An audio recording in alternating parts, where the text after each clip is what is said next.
Barry, thank you very much for that introduction. You were an inspiration to many of the current generations of members of Parliament when you were involved in the Maastricht debates in the mid-90s. And also, I'm not sure if you will recall this, but I was, for a short period, a member of the Conservative Party's policy unit at the time when Barry was Chief Executive of the Conservative Party. And I'm just sorry that your excellent leadership did not last for longer in that post. Thank you. Now, my parents have never been sure that reckless is a good name to have in and that was before we had the Reckless Rebellion. I'm not even sure if they're aware of it yet. They've been on a very long and I think luxurious holiday, various islands across Indonesia. I think they just have got back and I get to catch up with them. But my father was a doctor, and ever since he was at medical school, he's felt he's laboured, I don't know if a disadvantage, but certainly something that he has to deal with in terms of the name Reckless. And my late grandmother, she carried around from what was then the diary column in the London Evening Standard, a little clipping which referred to how patients going to St Bart's Hospital might like to be a little careful, because in that incoming year there was a Dr Butcher, a Dr Carver, a Dr Coffin, of course a Dr Reckless, and finally a Dr De Ath. But all in all, I feel with the name Reckless, people at least tend to remember you a bit more than perhaps might otherwise be the case. And if you're canvassing 76,000 constituents and delivering leaflets and trying to get through the sort of the pizza adverts and the local free sheets, I think just having a name where at least it sticks in people's minds that you call round, I've sort of found is, other things being equal, being a good thing. I just think you have to be a little careful not to live up to that name any more than you need to. Now, 10 days ago, I'm not sure if I'd call it a rebellion, because I just feel I was voting as my constituents wanted. I put down an amendment and I gathered support for it where I could, and a majority of MPs voted that amendment through. I don't think the government has any right to determine what Parliament should say, or if I say something differently than my party leadership, that's in some sense a rebellion. Ultimately, the party leadership answers to members of Parliament and to members and to constituents, and we have a sort of democratic society still, just, and in a sort of bottom-up polity, I don't think sort of voting in a way that happens to be different than the leadership of one's party is of itself a rebellion. But what I think last week was about was two things: money and power.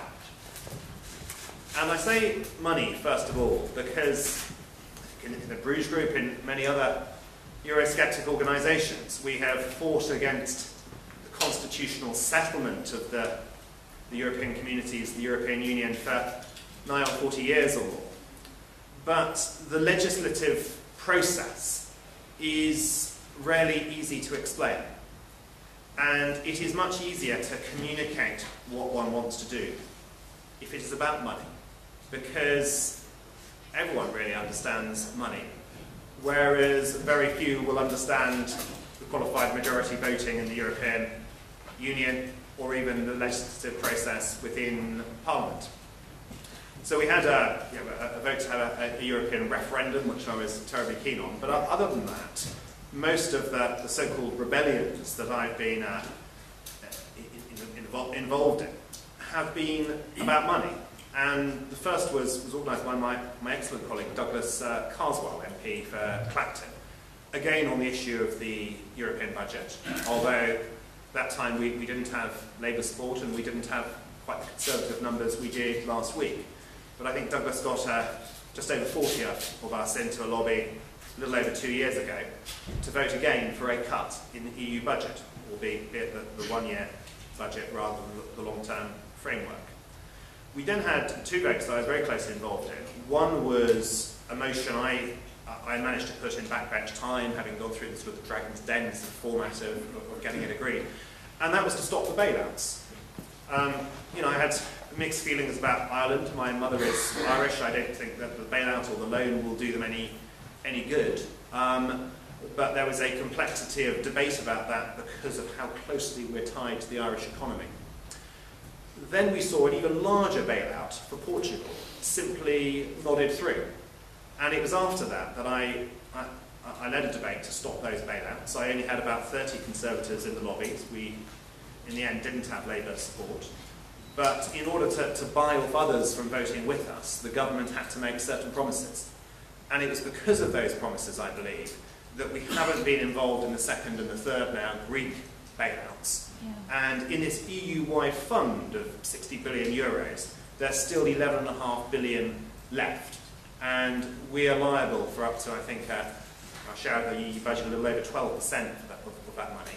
But actually that final 11.5 billion, of which 1.5 billion would accrue to this country, hasn't actually been used to bail out Greece or anyone else. And I think that actually reflected the fact that I was able to get that debate in Parliament, get those people in the lobbies, and more importantly, others who didn't come into the lobby were given promises that actually made our government, for once, put its foot down and say no more.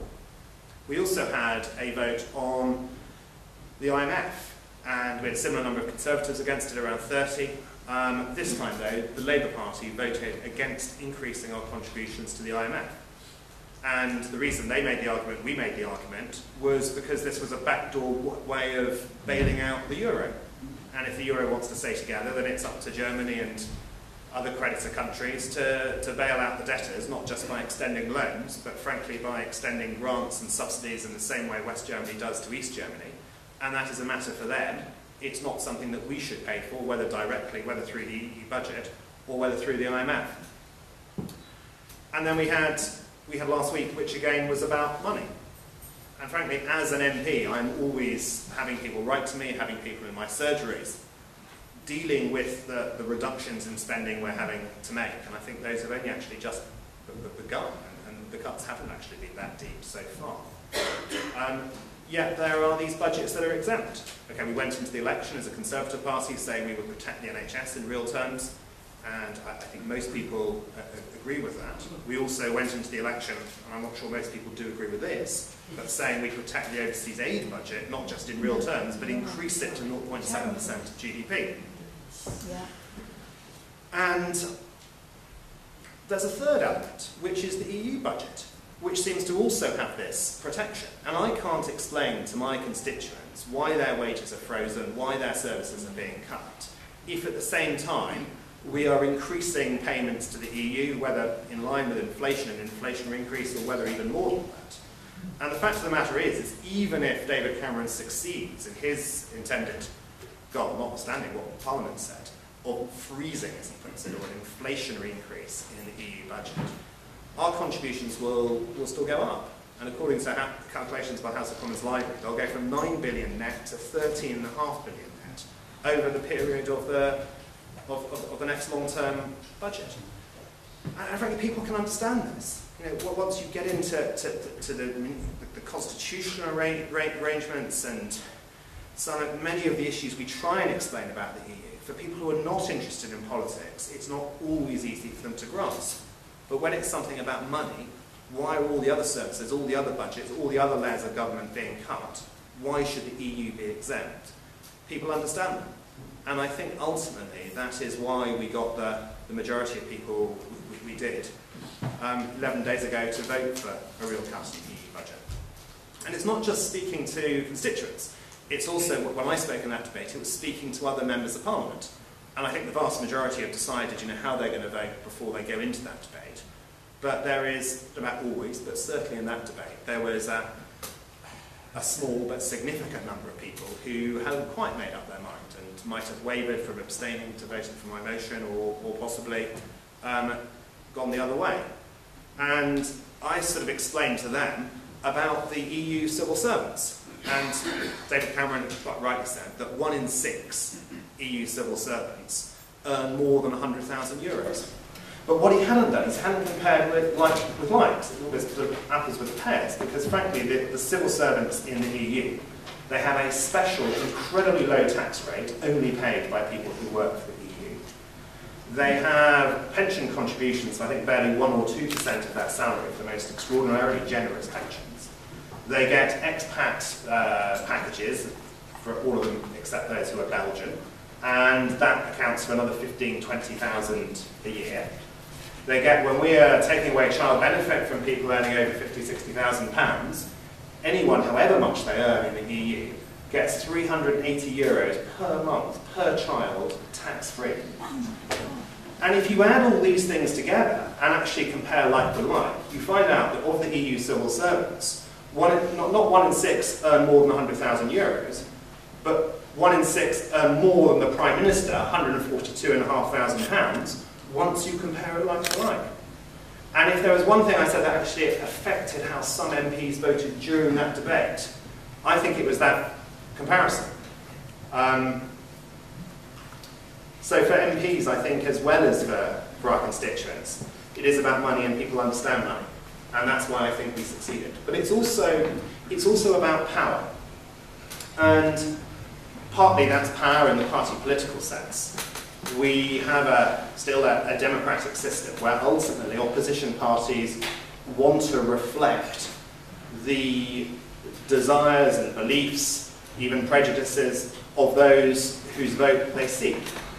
So ultimately, I think some people, perhaps at the top of the Labour Party, David Miliband, one or two others, perhaps they weren't too happy with the Labour Party supporting my amendment. But the vast bulk of Labour backbenchers were. And every Labour activist I've spoken to in my constituency thought it was the right thing for their party to do. Because it puts them on the side of the British people against a narrow, tiny elite within the EU who benefit from the existing system. And ultimately, an opposition wanting power will try and have policies, other things equal, that are popular rather than unpopular. Similarly with Conservative MPs, of the 53 people who voted for my amendment, I think a disproportionate number of those had marginal seats.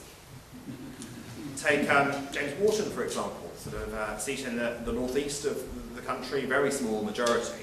And once Labour decided they were going to be voting for my amendment, however cynical people may think that is, I say people sometimes do the right things for the wrong reasons. But once the whole of the Labour Party in the northeast are supporting this amendment to cut the EU budget, to stand out as a single Conservative in a marginal seat defending increases in money for the EU, it is something which would be at best courageous and at worst suicidal.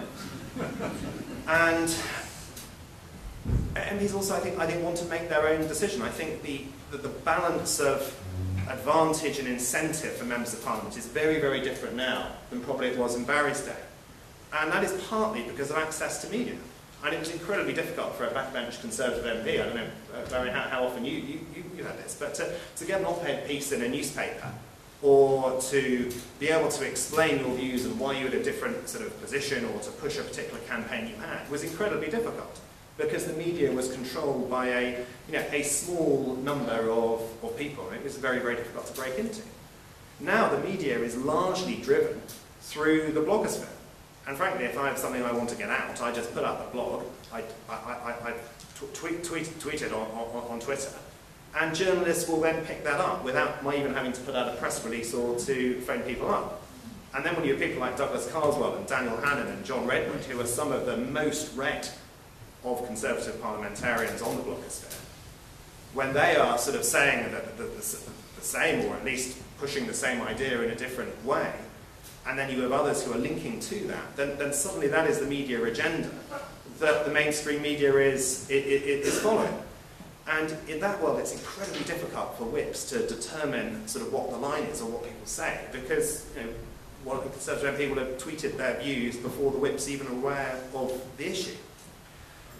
So I think there's been this shift in power, and MPs, which I think has to be right, seek to represent their constituents, and there are few issues where our constituents are more unified than that the EU has far too much money and that we should cut their budget.